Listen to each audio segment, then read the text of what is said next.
आशा करता हूँ आप सब बहुत अच्छे होंगे। मेरा नाम है सिद्धांत अग्निहोत्री। स्टडी आईक्यू पे आपका बहुत बहुत स्वागत है। दोस्तों, हम पुलकेशिन टू की बायोग्राफी देख रहे हैं। चालुक्य जो कि बहुत ही ज्यादा इंपॉर्टेंट एम्पायर था साउथ इंडिया का, हम उसको देख रहे हैं। तो पुलकेशिन टू सबसे प्रोमिनेंट रूलर थे, सबसे सेलिब्रेटेड रूलर थे, तो हम उनकी बायोग्राफी देख रहे हैं। पार्ट 1 ऑलरेडी अपलोड हो चुका है, ये उसका पार्ट 2 है। चलिए दोस्तों आगे बढ़ते हैं। फेसबुक पेज है @reconnect, फेसबुक प्रोफाइल है सिद्धांत अग्निहोत्री। दोनों ही जगह आप लेक्चर की पीडीएफ ले सकते हैं, सवाल भी पूछ सकते हैं। साथ ही साथ हमने हर एग्जाम्स को कवर किया है दोस्तों। आप इन नंबर्स पे कॉल करिए, वेबसाइट विजिट करिए। चलिए आगे बढ़ते हैं।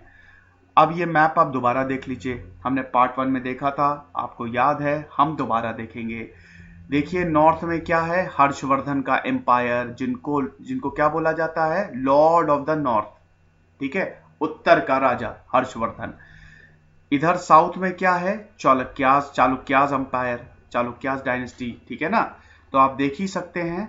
देखिए हर्षवर्धन की जो कहानी है, हर्षवर्धन की बायोग्राफी मैंने ऑलरेडी कवर की हुई है पार्ट 1 पार्ट 2 में। पूरा 1 घंटे का सेशन है, दोनों को मिला दे तो आप देख लीजिएगा, आपको पता चल जाएगा।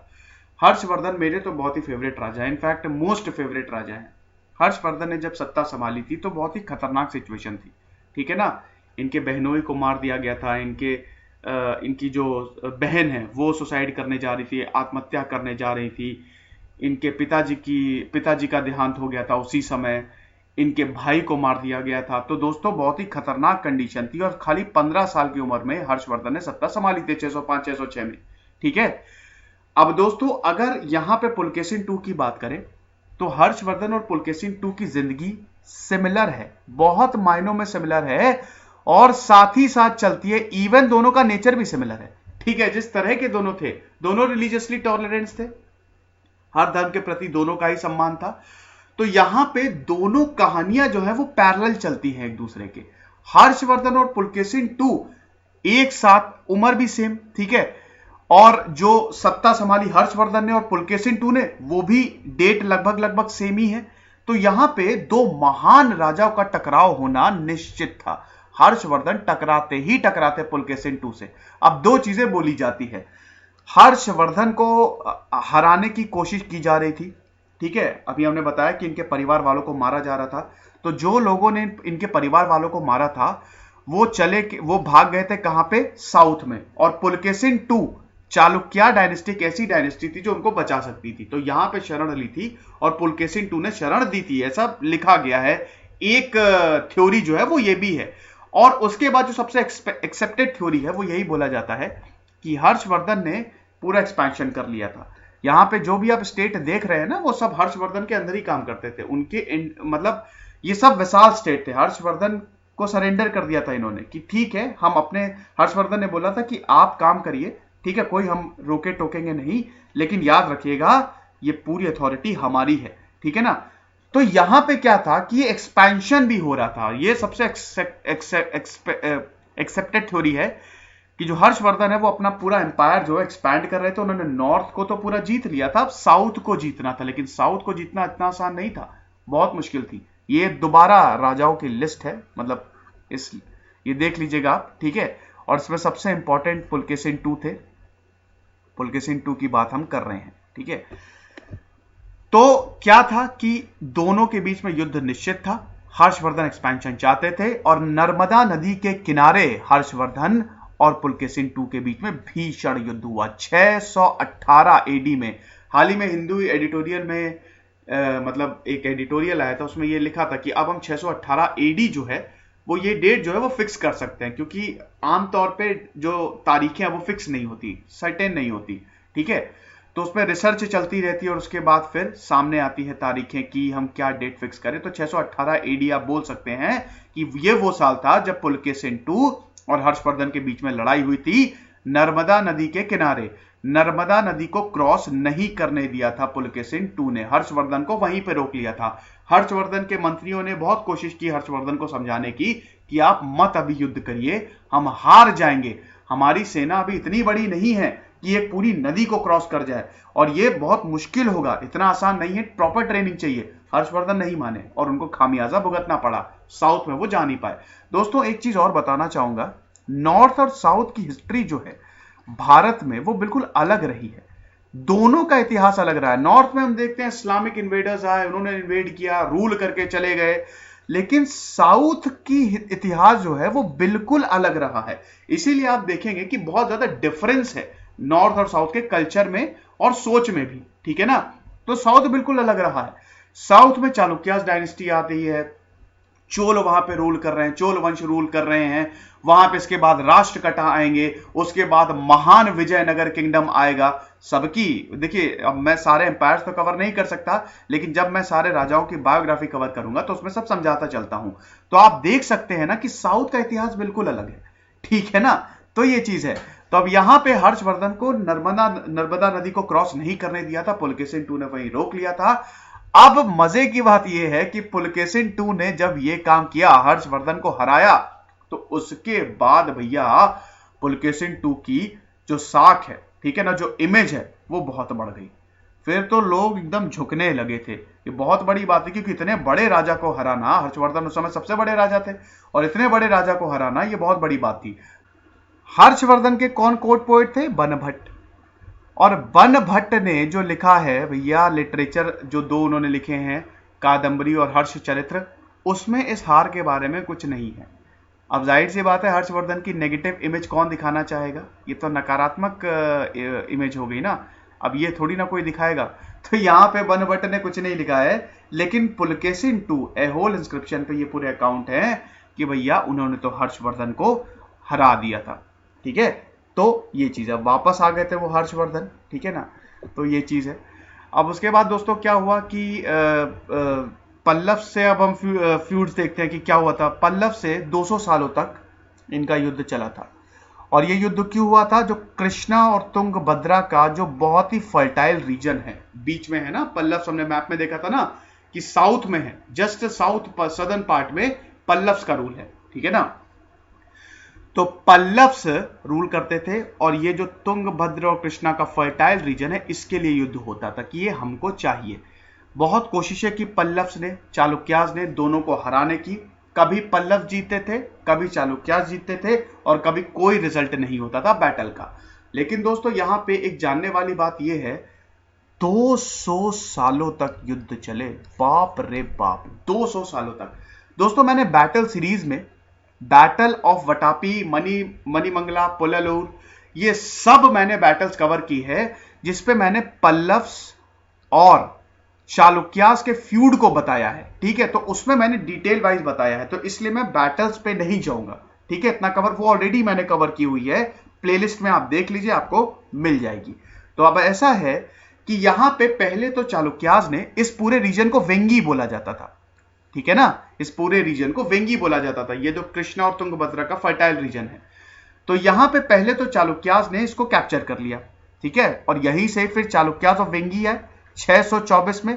पुलकेशिन II का जो भाई था कुब्ज विष्णुवर्धन, अब पुलकेशिन II ने कुब्ज विष्णुवर्धन को गवर्नर बना दिया, बोला कि ये लो तुम्हारा राज्य। तो कुब्ज विष्णुवर्धन जो है वो यहां पे रूल करने लगा। और जो चालुक्यास और वेंगी है, यही ईस्टर्न चालुक्यास बने। आप देख सकते हैं ना कि ईस्ट में ये इधर साइड, यहां पे एक चालुक्यास की ब्रांच, जिसको ईस्टर्न चालुक्यास या चालुक्यास ऑफ वेंगी बोला जा रहा है, जो कि पुलकेशिन II ने ही जीत के दिया था अपने भाई को। और इधर वेस्टर्न चालुक्यास, जिसको चालुक्यास ऑफ बादामिया वटापी बोला जा रहा है। तो ये चीज आपको समझ में आई कि नहीं? समझ में आ गई, बहुत बढ़िया। तो यहां पे, और बाद में ईस्टर्न चालुक्यास जो है वो अपने आप को उन्होंने, वो इंडिपेंडेंट हो गए थे, आजाद घोषित कर लिया था। तो यहां पे क्या हुआ दोस्तों कि पहले तो ये पूरा रीजन कैप्चर कर लिया जाता है, और उसके बाद पल्लव का जो राजा है, ठीक है, नरसिम्हवर्मन, उसने वापस अटैक किया पुलकेशिन को, ठीक है ना। तो दोस्तों ये है कि इनके जो पिताजी थे महेंद्र वर्मन, ठीक है, महेंद्र वर्मन ने लड़ाई लड़ी थी पुलकेशिन II से, ठीक है। और महेंद्र वर्मन वन पे जब हमला हुआ, ठीक है ना, महेंद्र वर्मन वन पे जब हमला किया गया, ठीक है, तो पुलकेशिन II ने हरा दिया था। लेकिन महेंद्र वर्मन वन ने यह बोल दिया था कि भैया तुम थोड़ी सी जमीन ले लो और हमारे पास मत आओ।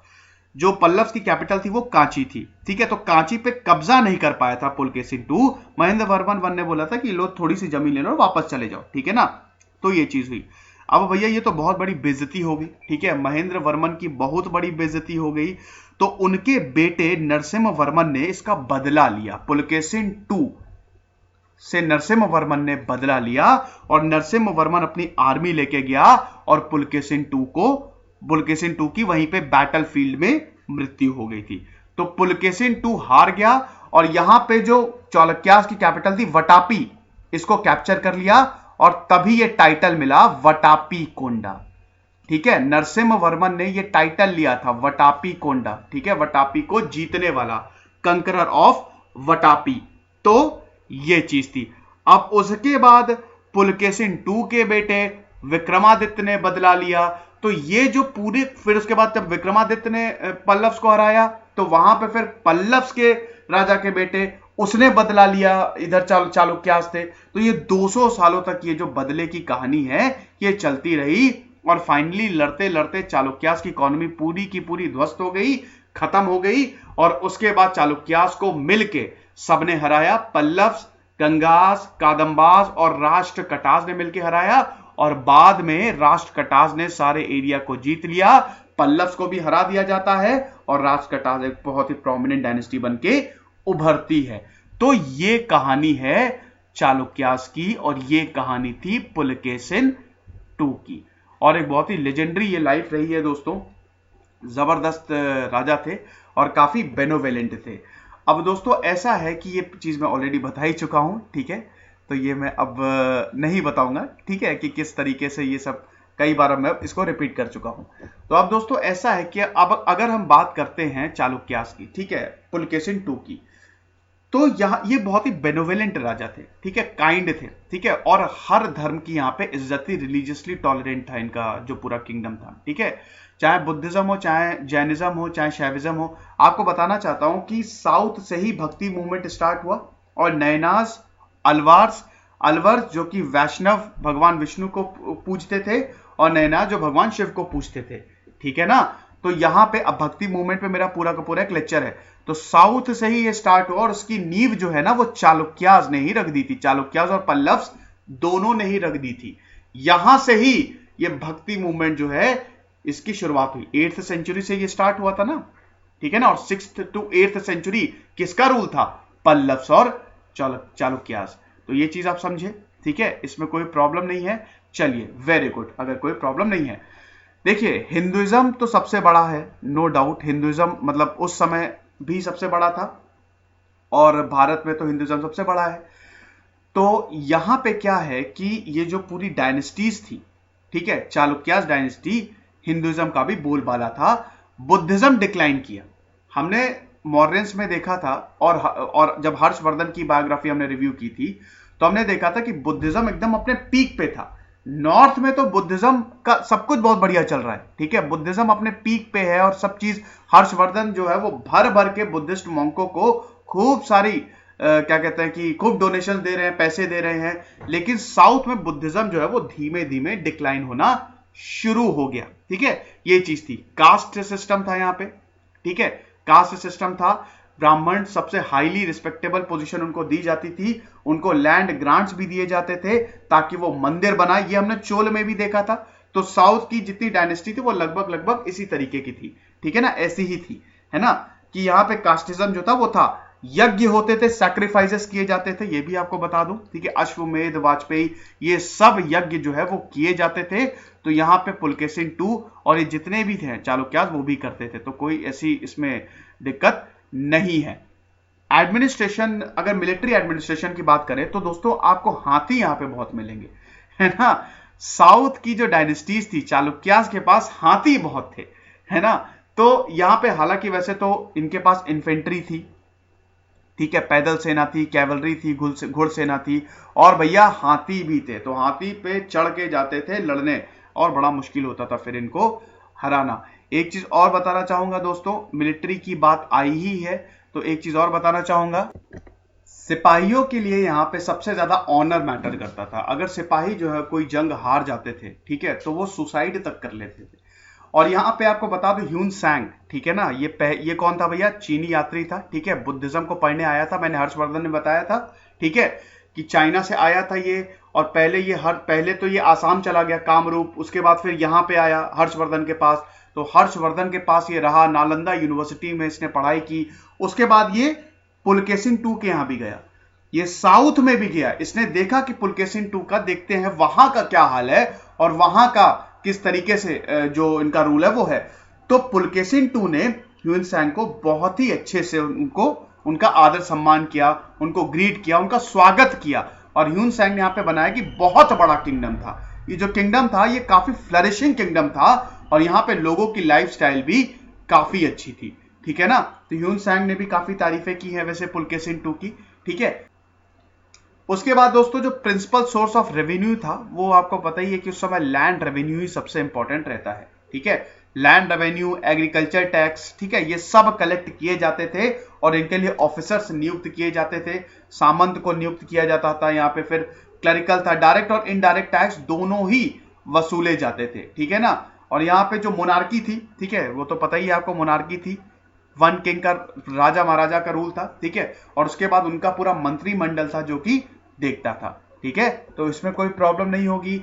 उसके बाद दोस्तों अगर हम सिटी एडमिनिस्ट्रेशन की बात करें तो यहां पे सबसे पहले तो स्टेट में डिवाइड था, ठीक है, जिसको महाराष्ट्र काज बोलते थे। महाराष्ट्र है ना, तो महाराष्ट्र का जो कि एक प्रोविंस होता था। उसके बाद ये प्रोविंस जो था, ये स्टेट जो था, वो छोटे छोटे छोटे किंगडम्स में, छोटे छोटे छोटे राष्ट्रों में, मंडलों में डिवाइड था, ठीक है, जिसको मंडल कहते थे। और फिर ये मंडल छोटे छोटे डिस्ट्रिक्ट में डिवाइड थे जिनको हम सिटी कहते हैं, ठीक है, जिसको विषया कहते थे, और अल्टीमेटली भोग, यानी कि ग्रुप ऑफ 10 विलेजेस। तो जब चोल वंश को मैंने रिव्यू किया था तो मैंने दोस्तों आपको बताया था, ठीक है, कि किस तरीके से सिटी एडमिनिस्ट्रेशन होता था। तो ये चीज थी। उसके बाद ये विलेजेस को बहुत स्वायत्तता दी गई थी, ठीक है। यहां पे भी ऑफिसर्स रहते थे और यहाँ पे इनकी लोकल असेंबलीज होती थी जो सारे मैटर्स को देखती थी, ठीक है ना। तो आप देख सकते हैं ना कि हमारे एंशिएंट इंडिया में एडमिनिस्ट्रेशन बहुत ही जबरदस्त रहता था बजाय कि आज के, ठीक है ना। और इसमें यहाँ पे आपको ग्रुप ऑफ ब्राह्मण्स भी मिलेगा, लर्न ब्राह्मण, जो सबको सिखाते थे, बताते थे, जो लोकल इशू पे देखते थे, ठीक है। इनको घटिकास बोला जाता था, ठीक है ना, जहां पे ये पढ़ाते थे, ठीक है ना। अग्रहारास ये देखते थे और इनको घटिका बोला जाता था, ठीक है। तो ये पूरा का पूरा इनका एडमिनिस्ट्रेशन था पुलकेशिन II का। और चालुक्यास का भी यही था भैया। आर्ट एंड कल्चर में जो मंदिर है, ठीक है, वैसारा स्टाइल जो है मंदिर की, ठीक है। अब इतना तो समय नहीं है कि मैं इसको पूरा डिस्कस करूं क्योंकि ये बहुत बड़ा खुद में ही टॉपिक है। तो वैसारा स्टाइल को लाने का पूरा श्रेय जो है वो पुलकेशिन चालुक्यास को जाता है, ठीक है। और इधर पल्लव से भी द्रविड़ीय स्टाइल निकली, फिर बाद में सारी की सारी साउदर्न डायनेस्टी जो है वो एक आ गई और द्रविड़ीय स्टाइल को बहुत ज्यादा प्रमोट किया, ठीक है। तभी आप देखते हैं कि साउथ के मंदिर जो कितने सुंदर है, बड़े सुंदर है दोस्तों। तो ये पूरा का पूरा लेक्चर था पुलकेशिन II का, पार्ट 1 पार्ट 2 था। आई होप ये आपको पसंद आया होगा। इसको जरूर शेयर करिए। तब तक खुश रहिए, पढ़ते रहिए। दिस इज सिद्धांत अग्निहोत्री साइनिंग।